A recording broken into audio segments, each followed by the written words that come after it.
বুকনুক বাংলায় সবাইকে আমন্ত্রণ।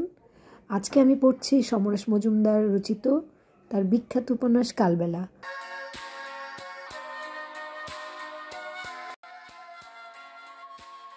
অনিমেষ জিজ্ঞেস করলো, ফালতু ফালতু মানে? নিরীহ হরিণ শাবকের মতো তুমি রাস্তা পার হচ্ছিলে, আর পুলিশ ভ্যানটার তখন একটা কেস দেখবার প্রয়োজন ছিল, তাই টুক করে তোমায় তুলে নিল। কোনো রকমের বিপ্লব বিদ্রোহ নয়, ঠাকুর ঘরে ঢোকার মতো তুমি ভ্যানের ভিতর ঢুকে গেলে। অনিমেষ হাসছে। তারপর আর কি? পুলিশ চলে গেলে তুমি ছাত্রদের কাছে বিপ্লবী হয়ে গেলে। কমরেড অনিমেষের মুক্তি চাই বাপস। মেয়েরা গুজব ছড়াবে লাগলো। অনেক লড়াই করে তুমি ধরা দিয়েছো এইসব, তাই মহিলাও বোধ হয় ওইসব গুজবের মধ্যে শ্রবণ করে বসন্ত কেবিনে আশ্রয় নিয়েছিল। আমি কি চাই সেসব জানতাম? দেখলাম একটা হরিণ কচি ঘাস খাচ্ছে, দেখে নির্মল হৃদয় পাশে গিয়ে বসলাম। নিজের পরিচয় দিয়ে লাইন মারার চেষ্টা করলাম। মাধুরীলতা ঠোঁট কামড়ে বলল, কিসের লাইন? একটা মোগলাই পরোটার চায়ের। ও মা! মাধুরীলতা হতবাক। অনিমেষ বলল, খাওয়ালো না? খাওয়াবে কি? 1 ডজন অমাবস্যা মুখে নিয়ে বসে থেকে কাউকে খাওয়ানোর কথা মনে আসে? আমি শালা আলাপ জমানোর জন্য কারেন্ট টপিক ব্যবহার করতে ফেসে গেলাম। আফসোসের মুখ করল পরমহংস। Details please. যেই বললাম, অনিমেষে একটা দারুণ ছেলে, চেনেন নিশ্চয়ই, আমাদের সঙ্গে পড়ে, মাই ফ্রেন্ড।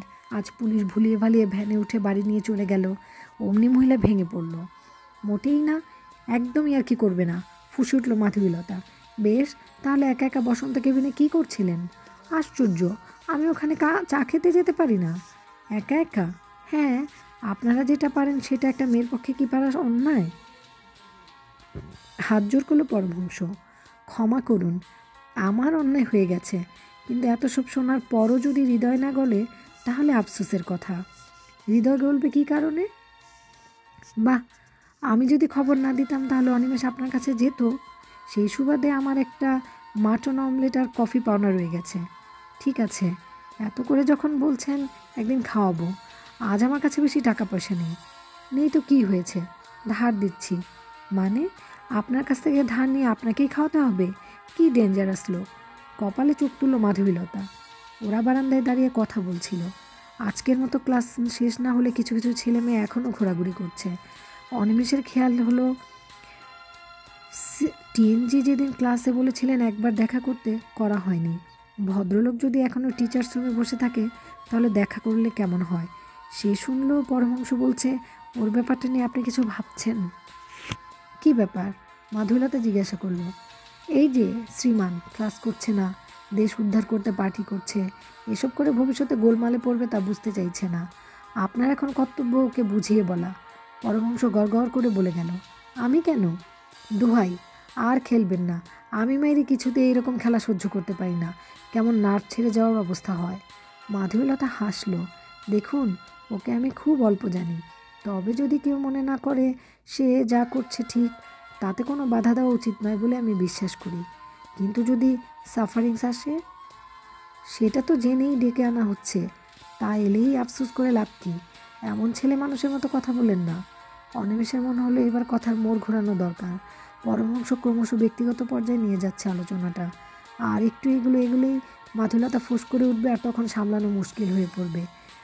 সে একটু ব্যস্ততা দেখিয়ে বলল, তোমরা এখন কি করছো? পরমহংস বলল, কফি হাউজে যাব। মাধবীলতা ঠাট্টা করলো, কেন? কফি শিকার করতে? পরমহংস বলল, কি করি বলুন, অন্য কিছু এলেম নেই যে।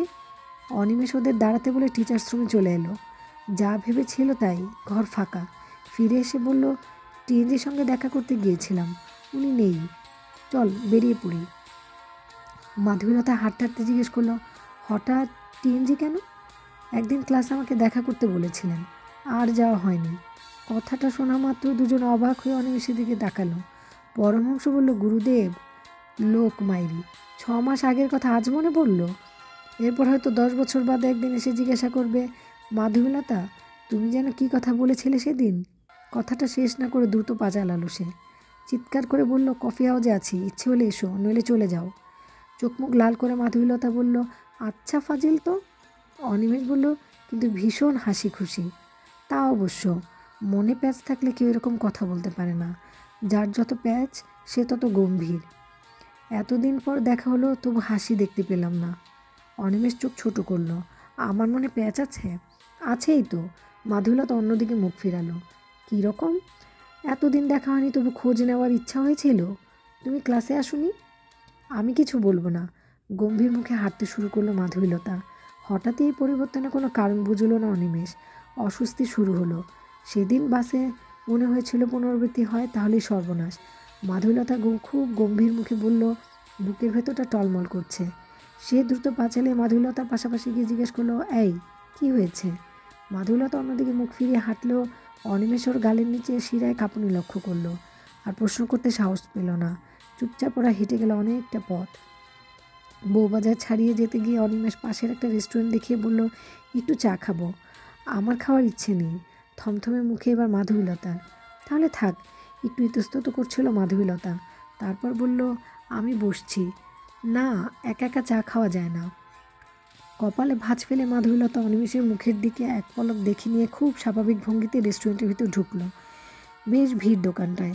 একটা টেবিলে দুজন লোক বসে আছে। অনিমেষ সেদিকে এগোতেই বয় একটা কেবিনের পর্দা উঁচু করে ধরলো, তাদের ডাকলো। অনিমেষ হাত নেড়ে তাকে নিষেধ করতেই যেতেই অবাক হলো। মাধবীলতা সেই কেবিনে ঢুকে গেল। এরকমটা কখনোই হয়নি।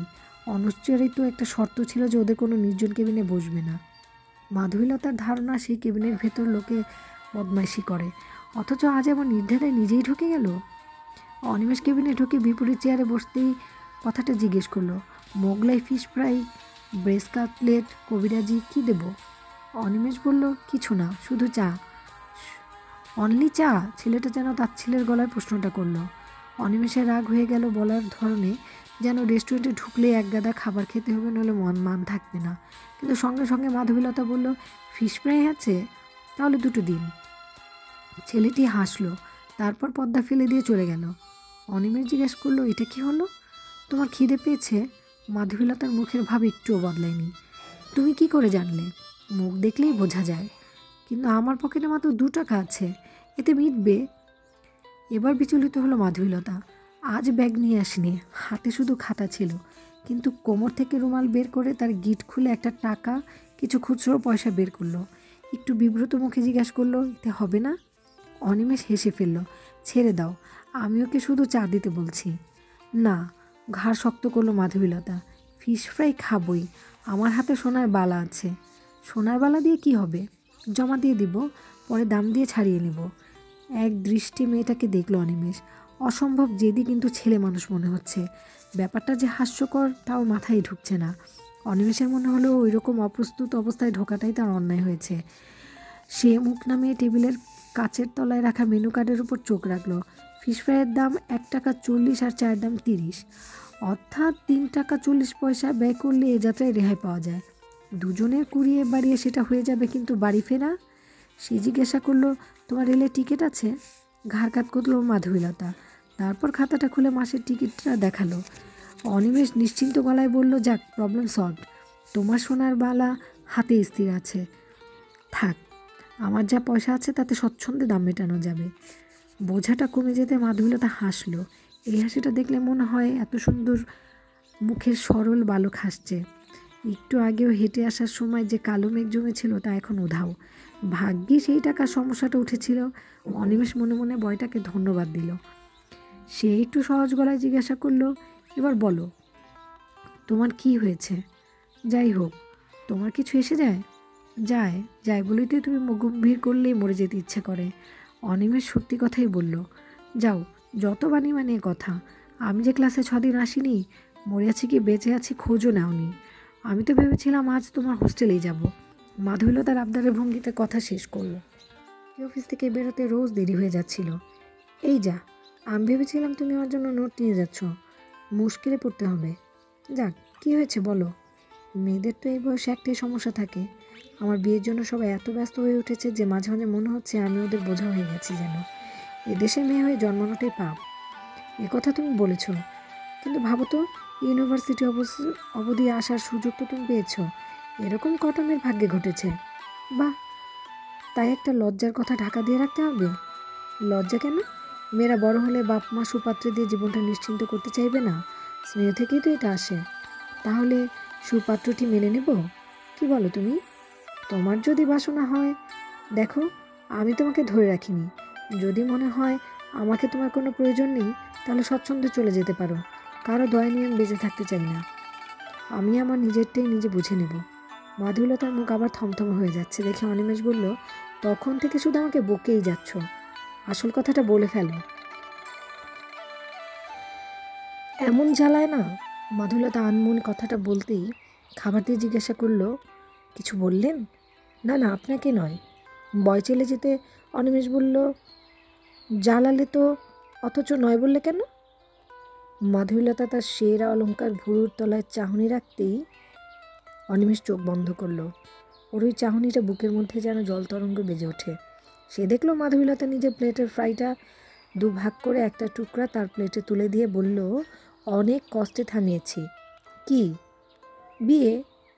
বাড়িতে খুব ঝামেলা হয়েছে, মা তো কথাই বন্ধ করে দিয়েছেন। বুঝতে পারছি না কতদিন এভাবে চলবে। কোনো রকম এমএ পাস করতে পারলে আর চিন্তা করি না। মাধবীলতাকে খুব গম্ভীর দেখাচ্ছিল। অনিমেষ সে খাচ্ছে না, ছুরিটা দিয়ে খাবার নাড়াচাড়া করছে শুধু।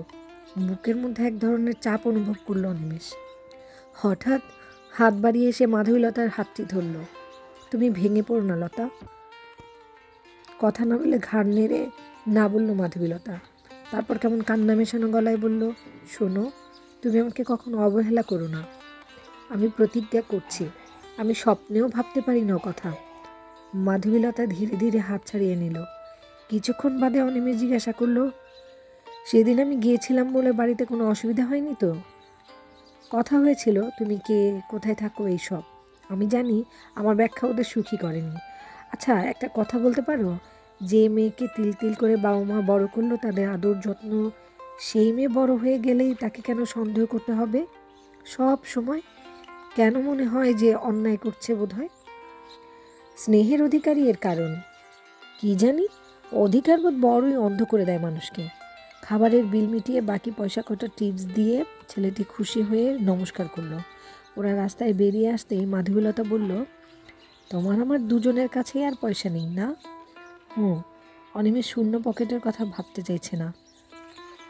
এখন মাসটা চলবে কি করে যে চলবে ঈশ্বর জানে। মুখে বলল, বেশ মুক্ত পুরুষ মনে হচ্ছে।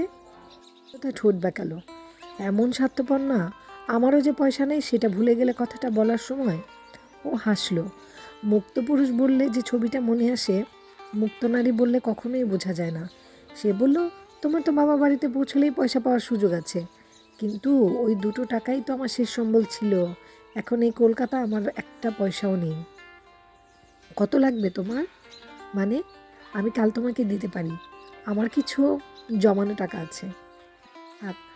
দেখি ম্যানেজ করবো, যা হোক। দেখলে তোমার মনে কেমন প্যাচ। আমার কাছে পয়সা নিয়ে অহংকারে লাগবে না। যে মেয়েটা, আচ্ছা আচ্ছা ঠিক আছে, কাল গোটা 30 টাকা এনো। কবে কখন শোধ করতে পারবো আগে থেকে কথা দিতে পারছি না, কিন্তু আমি যাকে দিই তার থেকে ফেরত নেবার কোনো জন্য দিই না। বেশ, কিন্তু মহারানী, তুমি কি ভালো করে ব্যাপারটা ভেবে দেখেছ? আমার জীবনের পর অনিশ্চয়তা ভর করে আছে। আর রাজনীতির কাজে কখন কোথায় থাকবো তা ঠিক নেই। চাকরি বাকরি কবে স্থির থাকবো তারও কোনো সম্ভাবনা নেই। তখন আমি তোমার সঙ্গে সঙ্গে থাকবো।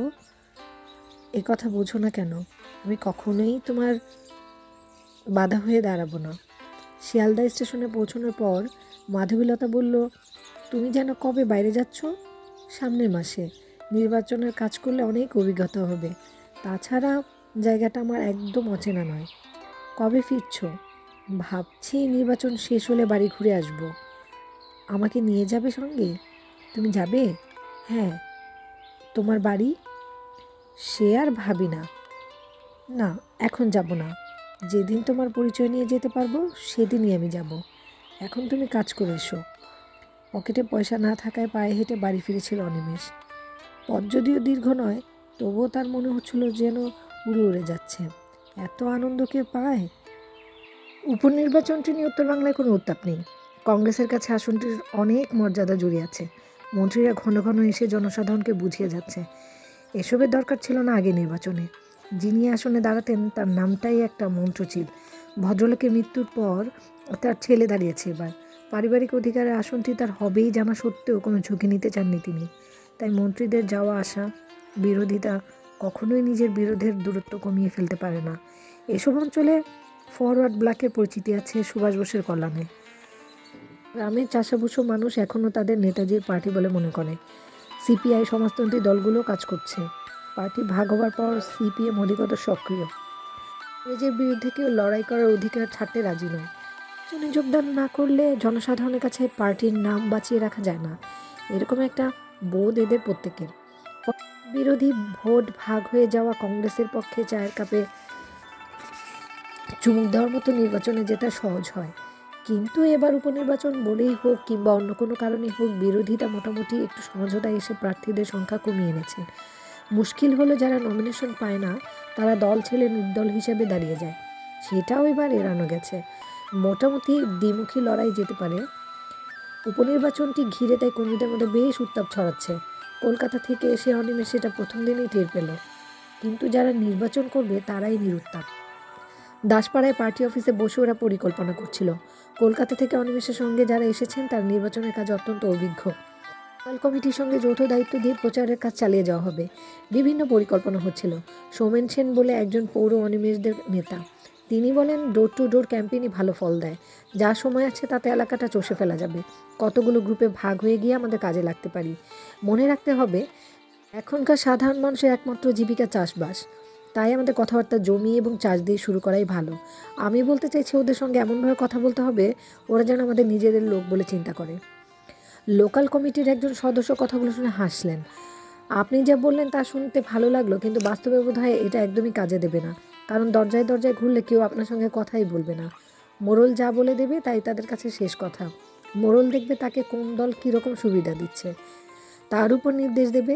সবচেয়ে মুশকিল হলো এই যে মোড়লগুলো বেশিরভাগই কংগ্রেসি। সোমেনবাবু বলল ব্যাপারটা হয়তো ঠিক, কিন্তু পুরোটা নয়। কারণ গত নির্বাচনের ফল দেখে বোঝা যায় মোট ভোটের 48% পেয়েছে কংগ্রেস। তাহলে 52% ভোট বিরোধী দলে ভাগ হয়েছে। এই ভোট যারা দিয়েছিল তাদের সঙ্গে প্রথম যোগাযোগ করতে হবে। লোকাল কমিটির ভদ্রলোকটি বললেন, অঙ্কের হিসাব যে এখানে মিলবে না সেটা কাজ শেষ হলে বুঝতে পারবেন। অনিমেষ সেটা প্রত্যক্ষ করল। নির্বাচনের কোনো অভিজ্ঞতা তার ছিল না। এখনও সে নিজ ভোট দেয়নি। স্কটিশ হোস্টেলে থাকতে ভোটার লিস্টে নাম ওঠেনি। ভোটের দিন ছেলেদের একটা মজার খেলা ছিল, কে কত জাল ভোট দিতে পারে তার উপর বাজি ধরা। অনিমেষ এখনও পোলিং বুথে ঢুকেনি, কিন্তু কলকাতা থেকে এখানে নির্বাচনের কাজে আসার সময় যে উৎসাহটা ওকে উত্তপ্ত করেছিল তা হলো গ্রামের মানুষকে দেখা জানা। কলকাতা শহরে নির্বাচনী প্রচার সে দেখেছে। পার্কে পার্কে গরম গরম বক্তৃতা, মাঝে মাঝে প্রার্থীর দল নিয়ে গলিতে গলিতে হাত জোর করে ঘুরে যান। লোক ঠিক করেই রাখে কাকে ভোট দেবে, তাই দিয়ে চলে আসে। গ্রামে নিশ্চয়ই তা হবে না। এখানে মানুষের সঙ্গে মিশে গিয়ে যদি ভারতবর্ষের বর্তমান অর্থনৈতিক দুরবস্থার কথা, মানুষের বাঁচার অধিকারের কথা পথে আসবে একটা স্পষ্ট ছবি। যদি লাঙলে হাত নামানো চাষিদের বোঝানো যায় যে সত্যি কাজের কাজ হবে, এরকম বিশ্বাস নিয়েছে। শহর দিয়ে গ্রাম নয়, গ্রাম দিয়ে শহর ঘিরতে হবে, এবং তা করতে গেলে গ্রামের মানুষকে সচেতন করা অবশ্যই প্রয়োজন। এইসব থিওরিগুলোর বাস্তব রূপায়ণের এত সুন্দর সুযোগ পেয়ে খুব খুশি হলো অনিমেষ। সৌমেনবাবু বুঝিয়ে দিলেন ঠিক কী কথা বললে কমিউনিস্ট প্রার্থীর সমর্থনে ভোট পড়বে। প্রথমে অভুক্ত কঙ্কালসার মানুষের ছবিতে রাস্তাঘাট ছেয়ে ফেলা হলো। ছবির তলায় বড় করে লেখা, আজকের ভারতবর্ষ কে দায়ী। কিন্তু দুদিন বাদে সেই পোস্টারগুলো উড়ে গিয়ে জুড়ে বসলো ক্যালেন্ডারের মতো গান্ধী, নেহেরু, রবীন্দ্রনাথের ছবি, পাশে জোড়া বলদ। কলকাতায় প্রতিদ্বন্দ্বী দলগুলো পরস্পরের পোস্টারগুলো বাঁচিয়ে রাখে সৌজন্যবশত। বোঝা গেল এরা তার ধারও ধারে না। রেষারেষি শুরু হয়ে গেল, সেটা কিছুতেই থামতে চায় না।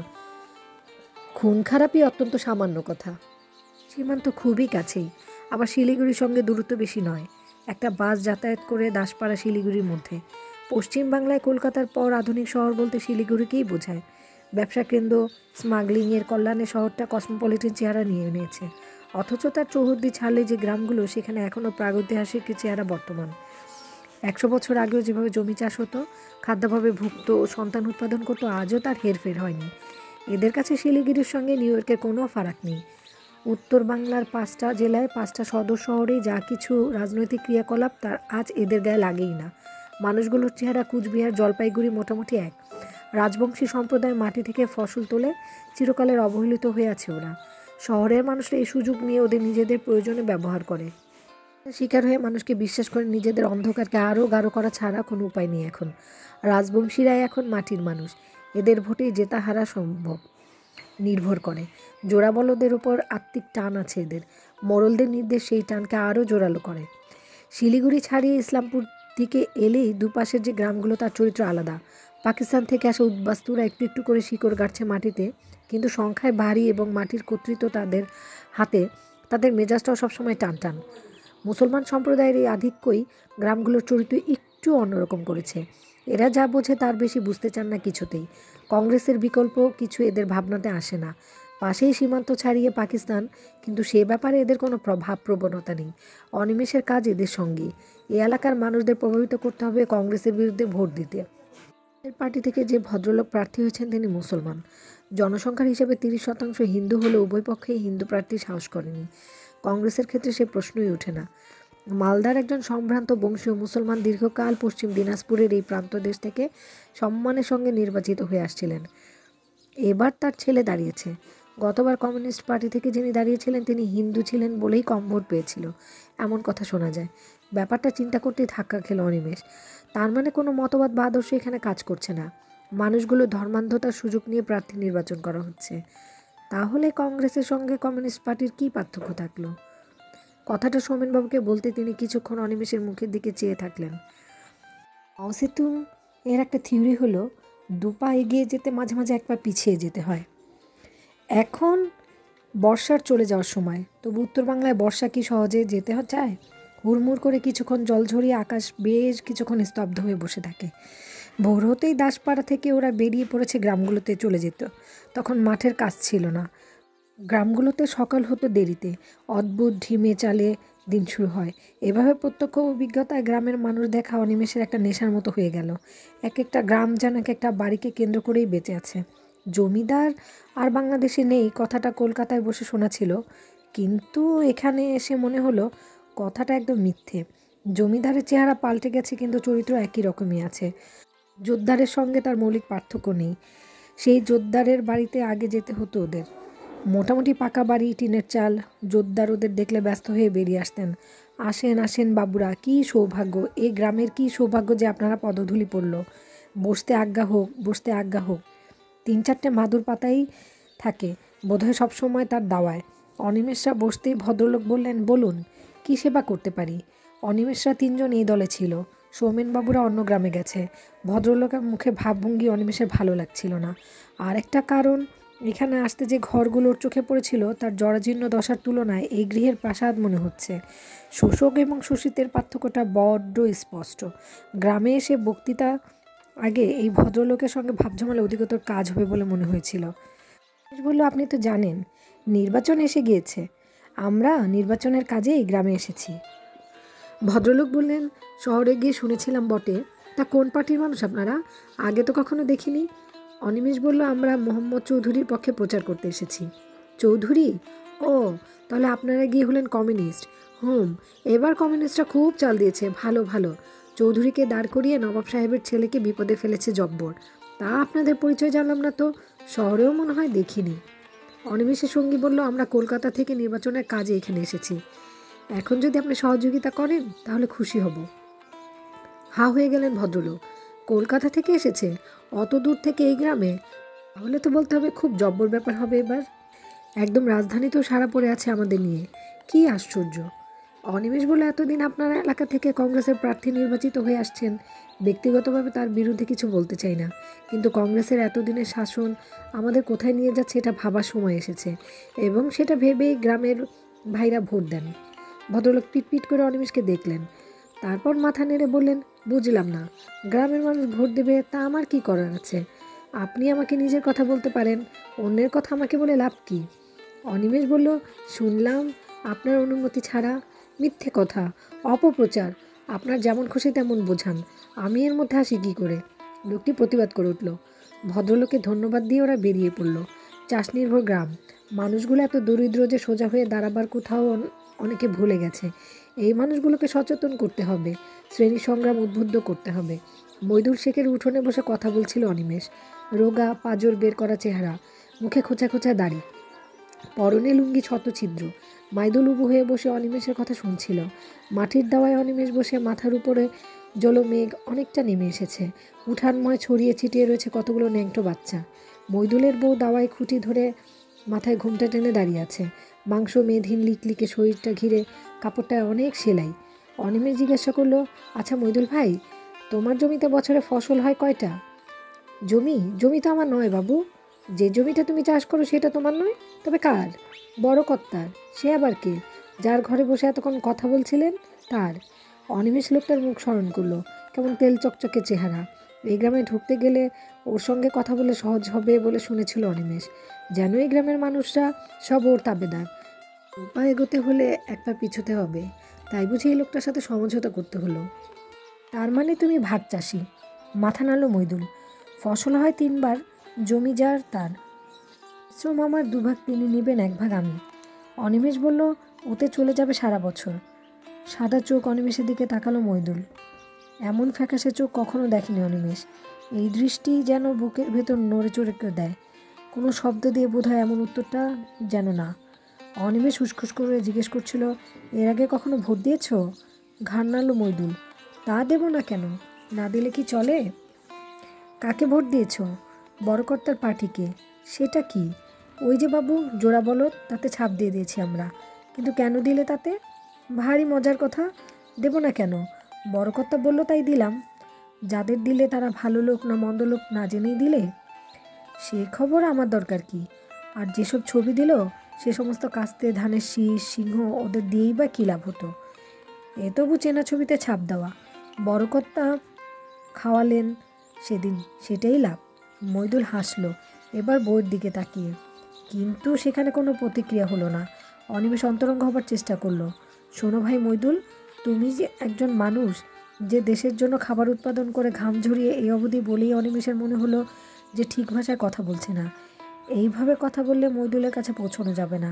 সে আবার শুরু করলো, শোনো ভাই মইদুল, তুমি নিশ্চয়ই চাও তোমার নিজের জমি হোক, ছেলেমেয়েরা ভরপেট খাক, ভালো জামা কাপড় পরুক। সে ফসল তুমি তৈরি করবে আর ন্যায্য দাম পাও, ঠিক কি না? মইদুল কথা না বলে সাদা চোখে তাকিয়ে থাকলো ওর দিকে। অনিমেষ আবার বোঝাতে লাগলো, কিন্তু এতদিন তুমি কি পেয়েছো? জমিটা নিজের নয়, অন্যের দয়ায় কোনো রকম বেঁচে আছো। কেন এই অবস্থা? তুমি ভেবেছো কখনো? আঙুল কপালে ঠুকলো মইদুল, ঠুকে হাসলো। অনিমেষ বলল, মিথ্যে কথা। ভাগ্যে কিছু লেখা থাকে না, মানুষ নিজেই তার ভাগ্য তৈরি করে। দেশের মানুষকে সুস্থ সবল রাখার দায়িত্ব হলো তার সরকারের। আমাদের এই দেশে একদিন ইংরেজের অধীনে ছিল, তারা ছিল বিদেশি। এখন থেকে শোষণ করে নিয়ে যাওয়াই ছিল একমাত্র উদ্দেশ্য, সেটা বোঝা যায়। কিন্তু স্বাধীনতার পর ক্ষমতা হাতে নিল যারা, তারা এতগুলো বছর ধরে কি করলো? তারা গরিবের রক্তে নিজেদের সম্পদ আরও বাড়িয়েছে, কিন্তু দেশের কথা ভাবেনি, দেশের মানুষের জন্য কোনো চিন্তা করেনি। যার জন্য আজ আমাদের জমি নেই, খাবার নেই। তুমি এদের সঙ্গে একা লড়তে পারবে না, এদের শক্তি অনেক। আর এদের মদত দিচ্ছে তোমার বড় কর্তার মতো ছারপোকারা। কিন্তু এদের শাস্তি দেওয়ার আরেকটা উপায় আছে। এই হলো সুযোগ। তুমি এবং তোমার ইচ্ছা করলে এদের ছুঁড়ে ফেলে দিতে পারো রাস্তায়। কি করে? তোমরা যদি সামনের নির্বাচনে ভোট না দাও, তাহলে ওরা নির্বাচিত হতে পারবে না। মন্ত্রী না হতে পারলে দেখবে ওরা সব কিছু হয়ে যাবে। অনিমেষ একটু থেমে মইদুলকে জরিপ করলো। চোখের দৃষ্টি একটুও পাল্টায়নি, সে একইভাবে উবু হয়ে বসে আছে সে। অনিমেষ আবার শুরু করলো, বলদ চিহ্নে নয়, তোমাদের উচিত কাস্তে হাতুড়ি দিয়ে ছাপ দেওয়া। আমরা চাই সমস্ত সমাজ ব্যবস্থার আমূল পরিবর্তন। আমরা চাই যার জমি নেই নিজের চাষের জমি পাবে, সে ফসল উৎপাদন করবে, তার উপযুক্ত দাম পাবে। যে কোনো কৃষকের সন্তান শিক্ষার সুযোগ পাবে, দেশের মানুষ না খেয়ে মরবে না। এইসব সম্ভব হবে যদি তুমি আমাদের নির্বাচিত করো। বড় ভালো লাগে বাবু এসব কথা শুনতে। মইদুল দুলছিল। তাহলে বোঝো, জীবনটা তোমরা স্বচ্ছন্দে এরকম করে ফেলতে পারো। কিন্তু সেবার ওনারাও তো এসব কথা শুনিয়েছিলেন। কিন্তু ভ্রুকুচকে অনিমেষে, কারা? বড়কর্তার দল। জোড়া বলদে ছাপ দিলাম সবাই, তারা আপনি শোনালেন, তারাও এসব আমাদের দেখালেন স্বপ্ন। তাই শুনে বড়কর্তা আমাদের কত উৎসাহ দিলেন, কিন্তু কি হলো? আমাদের কোনো উন্নতি হলো? অনিমেষ ভেবে পাচ্ছিল না কংগ্রেসিরা কি করে এসব কথা বুঝিয়েছে। ওরাও সমাজ ব্যবস্থার আমূল পরিবর্তন চাইছে নাকি? এই মানুষটি যদি একই কথা ওদের মুখে শুনে থাকে, তাহলে কোনো রকমই অনিমেষের কথায় আস্থা রাখতে পারে না। খানিকটা চিন্তা করে সে আবার বোঝাতে চাইল, তাহলে ওরা মিথ্যা বলেছে, এটা নিশ্চয়ই তুমি বুঝতে পারছো। তোমার বড় কর্তা নিজের সম্পত্তি বাড়িয়ে যাচ্ছেন তোমাদের শোষণ করে। মইদুল হেসে উঠল আচমকা, যেন অনিমেষ খুব মজার কথা বলেছে। এ কী কথা বলছেন? সবাই তো চায় নিজের অবস্থা ভালো হোক, নতুন কি? অনিমেষ বলল, কিন্তু 10 জনের সম্পত্তি একজনের ঘরে নিয়ে জমা হবে কেন? আমরা চাই সবাই সমান থাকুক। লাঙল যার জমিদার। তোমরা আমাদের সঙ্গে হাত মেলাও, দেখবে দিন পাল্টাবেই। মইদুল বলল, এসব পাশি কথা। ভোটের আগে আপনি গায়ে এসে আমাদের শোনালেন, আর 5 বছর আপনার মুখই দেখতে পাবো না। এখন আমাকে কে বাঁচাবে? যা ওই বড় কর্তাই, তাই খামোখা তাকে চটিয়ে কিছু লাভ নেই। অনিমেষ হতাশ হচ্ছিল। এই লোককে কীভাবে বোঝানো যায়? নিজের স্থবির পরিবেশ থেকে মুক্ত হবার আশঙ্কাই এখন মরে গেছে। আচ্ছা, লোকটাকে আহত করলে কেমন হয়? ওর মনে ঘা দিলে নড়ে চড়ে বসতে পারে। অনিমেষ বলল, দেখুন, কেউ কাউকে বাঁচাতে পারে না যদি নিজে বাঁচতে না চায়। তোমরা এই গ্রামের মানুষরা যদি এক হয়ে শোষণের বিরুদ্ধে না দাঁড়াও, তাহলে চিরকাল এভাবেই পড়ে পড়ে মার খাবে। বড় লোকের সেবা করে তোমাদের কী লাভ? তোমরা এত ভীরু কেন? খুব আস্তে মইদুল বলল, কি করতে বলেন? উৎসাহিত অনিমেষ জানালো, তোমরা নিজেদের শক্তি প্রয়োগ করো। এই গণতান্ত্রিক রাষ্ট্রে আমাদের একমাত্র অস্ত্র হলো নির্বাচন। ভোটের মাধ্যমে আমরা এই সরকারে ছুঁড়ে ফেলা দিয়ে জনদরদি সরকার প্রতিষ্ঠা করতে পারি। যারা সাধারণ মানুষের কথা ভাবছে, ভোট হলো ওদের সঙ্গে যুদ্ধ করার প্রধান অস্ত্র। হঠাৎ মইদুল খেপে গেল, তার কপালে ভাঁজ পড়ল, গলা স্বর উঁচুতে উঠল। তখন থেকে এক কথা ঘ্যানোর ঘ্যানো করবে না তো। ভোট ফোট সব বুজুর্গি। ও দিলেও যা, না দিলেও তা। যে জেতা সে ঠিকই জিতবে, আর জিতে গেলে নিচের দিকে তাকাবে না। যতক্ষণ সবার পা খালি ততক্ষণ কাদা লাগুক, কেউ কিছু ভাবি না। কিন্তু যেই জুতো দিলাম, পায়ের সঙ্গে সঙ্গে হাঁটা শুরু হবে। কী সব বলছেন? সবাই সমান হবে, পেট ভরে খেতে পারবে। বলছিলেন না, ছাই হবে যত বকুনি। ভোট ফোট ওইসব জোট করে গিয়ে কেড়ে করে নিতে তবে অবস্থা ফিরবে। ফালতু খেয়া দেখাবেন না। শক্ত হয়ে গেল অনিমেষ। এই জীর্ণ শরীর থেকে এরকম কথা বেরিয়ে আসবে কল্পনাও করেনি সে। কোনো রকমে বলল, তবে সেটাই করছো না কেন? মাথা নামালো মইদুল। করলে কি আপনার এত কথা বলে দিতাম? এটা একটা মুখের কথা, সাহস নেই, শক্তি নেই, আল্লাহই মানবেন কেন? মইদুল তবু মুখ ফুটে এত কথা বলছিল।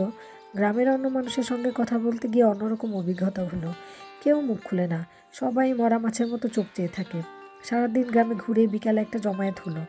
কমিউনিস্ট পার্টির পক্ষে জোরালো বক্তৃতা, আবেদন জানালো ভোটের জন্য। কিন্তু অনিমেষ অনুভব করলো এসব কথা কাউকে স্পর্শ করছে না। যাত্রা দেখার মতো ওদের দেখছে। প্রতি মুহূর্তে মনে করছিল তাদের এই বলার ধরন, বিষয়ের সঙ্গে কংগ্রেসের বক্তব্যের বোধহয় কোনো গরমিল নেই। কমিউনিজম কি এটাই বাইরে থেকে চাপিয়ে দেওয়া যায়? মিটিংয়ের শেষে ওরা যখন ফিরে আসছে, তখন গ্রামের বড় কর্তা ওদের সাদরে আমন্ত্রণ করলো জলপানের জন্য। সারাদিন ঘুরে ঘুরে খাওয়া দাওয়া হয়নি, খিদেও পেয়েছিল খুব। তবুও অনিচ্ছা সত্ত্বেও অনুরোধ এড়াতে পারল না ওরা। মুড়ি, নারকেল আর বাতাসা দিয়ে খেতে খেতে ভদ্রলোকের কথা শুনল অনিমেষরা। সারাদিন তো ঘুরলেন আপনারা, কেমন দেখলেন? অনিমেষ বলল, যেভাবে মানুষ বেঁচে থাকে কল্পনাও করা যায় না। ভদ্রলোক বলল, মানুষ বলেই বেঁচে আছে। আপনারা যারা শহরে থাকেন তারা তো এদের চেনেন না। এই গ্রামে ধরেন 800 ভোট আছে।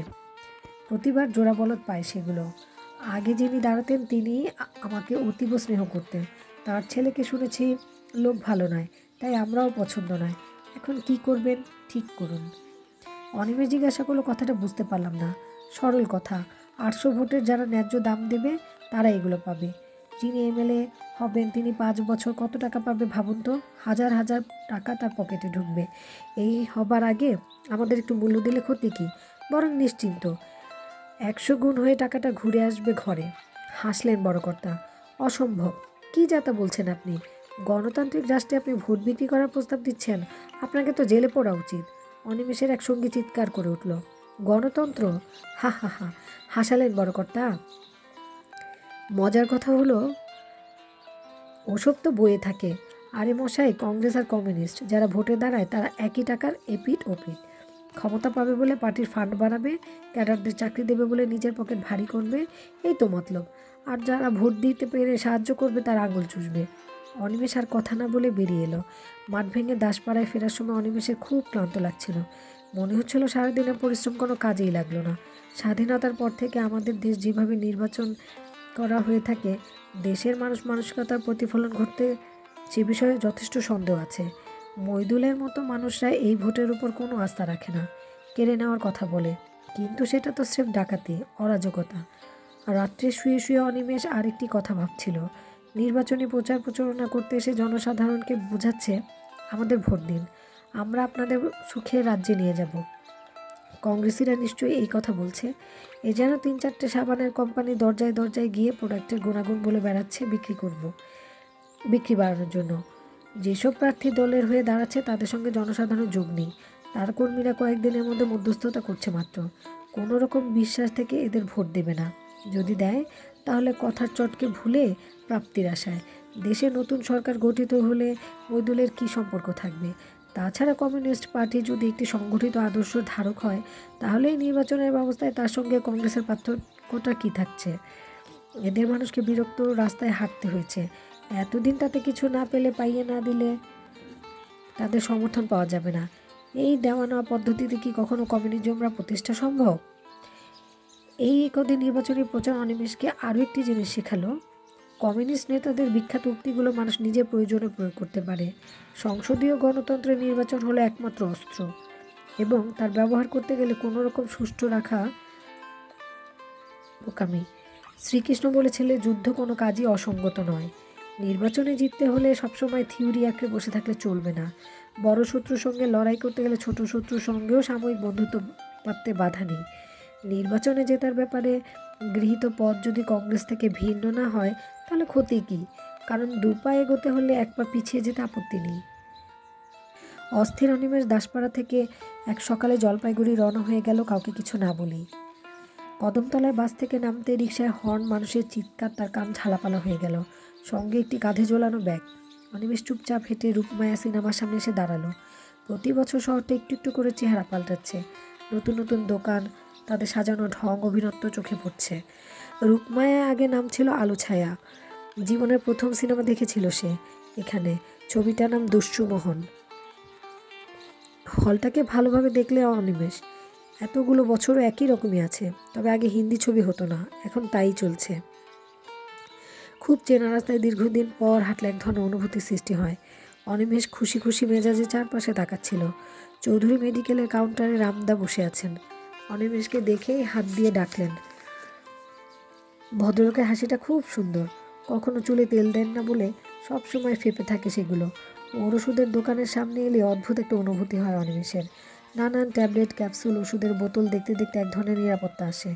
এখানে বসে থাকলে কোনো অসুখ আক্রমণ করতে পারবে না।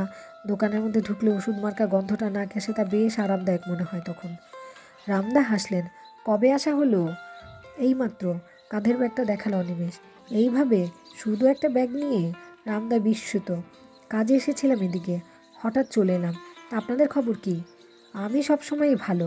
ও হ্যাঁ, কে যেন বলেছিল তুমি এখন পার্টির কাজ করছো। বাহ, এখানেও খবর এসেছে? খুব না, একটু একটু। এইটাই খারাপ লাগে।